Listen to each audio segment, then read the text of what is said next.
It's not been used. I mean, it came from this musical. My philosophy's to travel hopefully and making each day that I survive an opportunity to share the company that welcomes me when I arrive. I guess the biggest stunt, and I don't want to give anything away here, in the evening is there's a bit with a ladder. What on earth is that? The ladder's a somewhat rudimentary, but nevertheless effective scenic device, sir.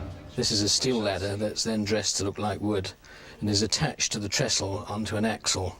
So these two steel sections here, and these are weights that again are dressed to look like wood. They're fastened on very strongly, but again we've put rope on to make it look rather more spontaneous than it truly is. Bertie climbs the ladder. I go up here. And he sways backwards and forwards for about 30 seconds, and then he's able, through his own weight, to force the ladder forward, which crashes onto the top of the window, which in turn knocks the whole window over.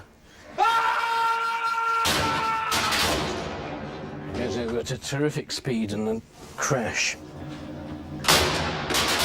The dampers on the window actually let it settle without bouncing up again and protect the actor from getting his wrists broken. As the ladder goes over it, it gives me a jolt, not once but twice, because it hits the window unit and then it lays flat. And so it can jam your wrists, it can throw your neck out, and so I've been to the chiropractor a lot. Good grief. You're quite safe, sir. Just don't look down.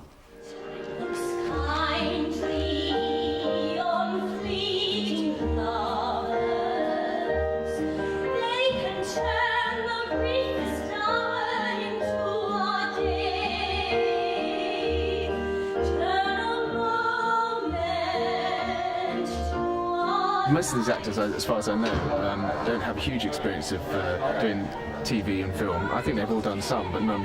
Their bread and butter is doing theatre, and I think they're very excited, as we are.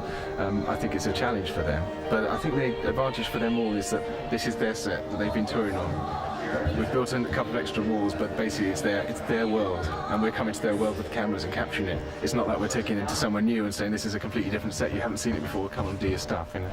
So I think they're going to respond really well. I think the actors seem to take to this medium, of having come really only in the last couple of weeks out of a theatre, very well indeed. It is difficult to have your voice played back at you when you recorded it a week earlier. When love arrives, it's hard to tell.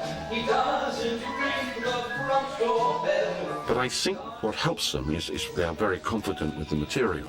I mean, they've played it for several weeks in front of a live audience. So it remains a stage performance, but I think that the performances have actually not suffered as a result. I mean, and indeed, talking to them as, offset, they're really enjoying themselves. They're all beginning to play to the cameras like old Hollywood whores, you know. Pop the question? I don't think he ever will. I'm going to lay over me, baby.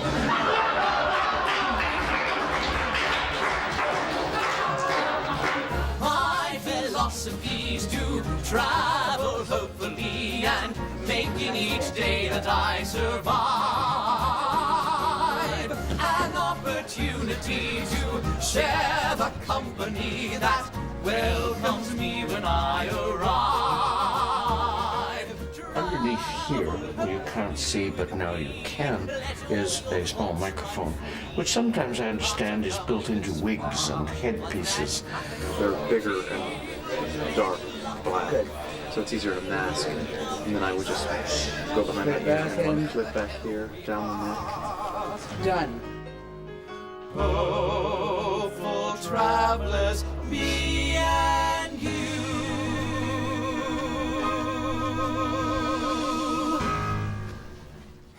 Oh, what's this? Costumes as well? A limited supply from the wardrobe store. Splendid.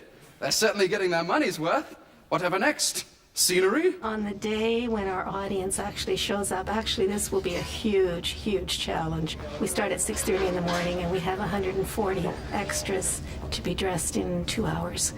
So 30 of those will have fittings, and the other, it'll be assembly line, and there'll be 4 of us just handing out wardrobe and getting people dressed. Just something that... here? I'm showing the camera the demo we did. Yes, he was, yeah. We had an instant selection of audience members. I think there must have been about 100 or so people who probably had never seen an Alan Ayckbourn play before.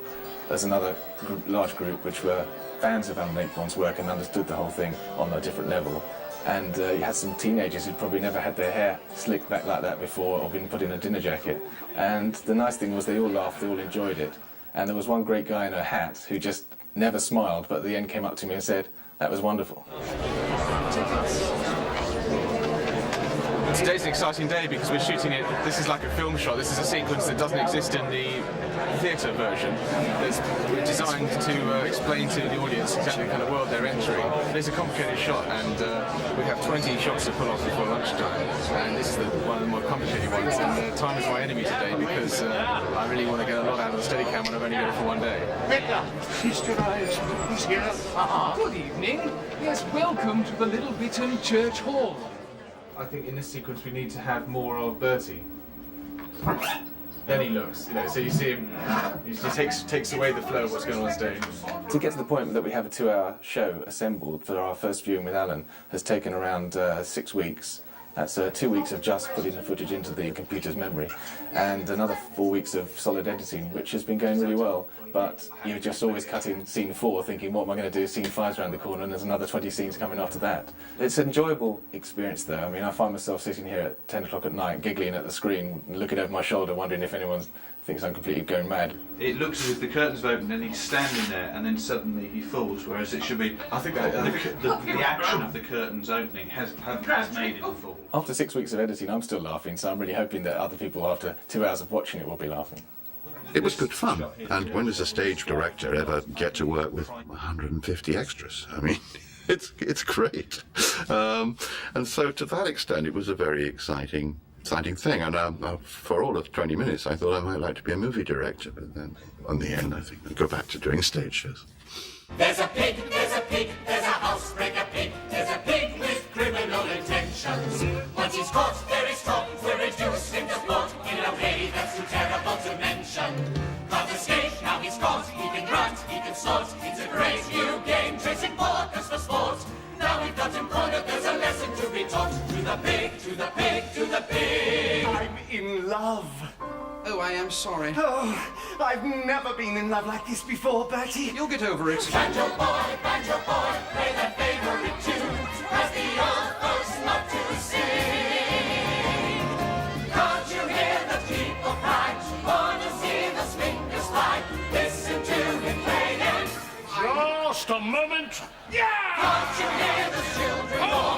Dixie shouting out for more. Hear the steamboats blowing into the bar. Who's that cotton picking of the joy? Woo-wee! The golden kid that fashion can't destroy. Whose name they shout from Maine to Illinois. Snake in sheep's clothing. That's Banjo Boy.